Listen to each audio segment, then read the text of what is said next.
I'm sure you heard this. Let me see here. This person died. Let me see. Okay, this. And you ain't gonna know this song. You might know this song. Tell me if you know this song right here. So this dude just died, I believe, last week. It's a very popular song, so you might know, but I'm not gonna be surprised if you don't. Greg Kihn, the Greg Kihn Band. Yeah. Our Loves in Jeopardy. Yeah, you remember that song? Yeah, of course I do. Yeah, he died last week. Is that right? He had dementia. Oh, dang. Yeah, you ever heard this song before? Play more of it. That's a no. I guess it sounded like familiar, but probably not. Maybe you heard the Weird Al version. I Lost on Jeopardy. Probably. Yeah. This video, okay, so if y'all have never heard this song before, it's called Our Loves in Jeopardy. Go watch the video. The video is freaky, man. It's a dude who's about to get married, and I like to look at the video this way. He took LSD before the wedding because he just starts hallucinating and seeing crazy shit.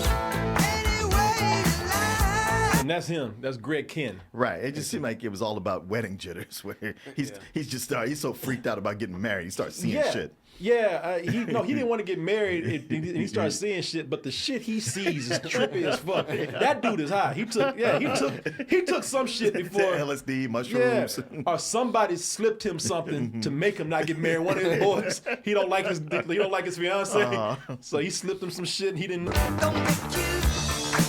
So it starts out with him just having the jitters. But this is where he starts, this shit kicks in, and he starts freaking out. He's at the altar, he looks back, like, what the fuck? Shut your ass over. That's the day. Hey, quit fucking around. He's already getting married wearing a tuxedo and tennis shoes. Yeah. I'm like, man, you taking this seriously or not? Yeah, his dad don't like him at all. See, look at him. He's like, what the fuck? Shit, wait a minute, what's going on? He's like, holy shit. Keep it together, Greg.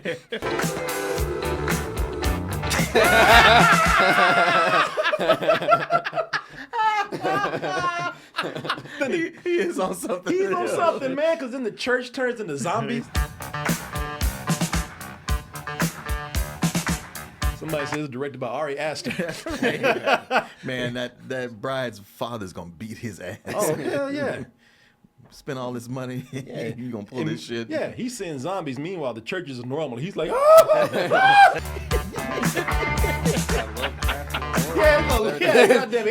H.P. Lovecraft all of a sudden. Drag me to hell shit going on. Yeah, man, y'all can watch the rest of the video. It's crazy. And they used to play this.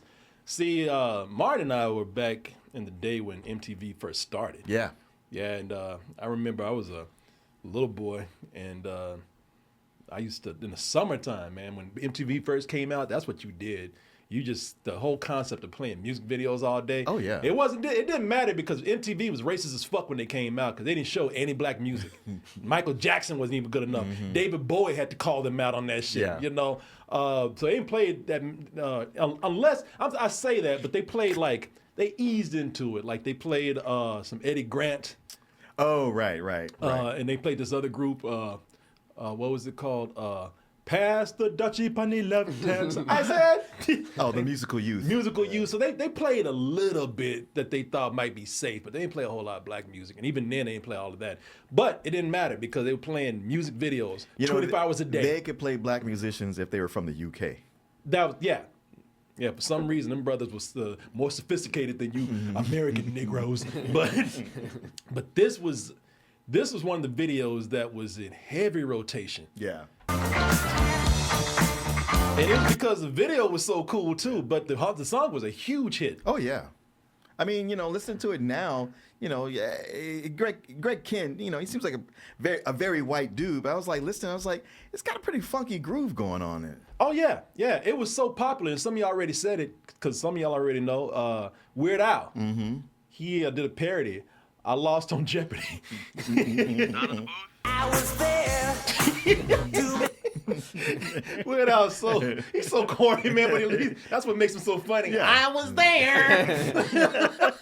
That old nerdy ass voice. I was 10. This is gonna sound funny. I used to date a girl that looked like Weird Al Yankovic. What? Yeah. With the mustache and everything. No, okay, she kind of like Weird Al Yankovic's sister. She had that perm. She didn't have the Jufro or anything like Okay. that. She Had had the glasses She on? just man, it was just something about her face. It was just kind of she just kind of looked like.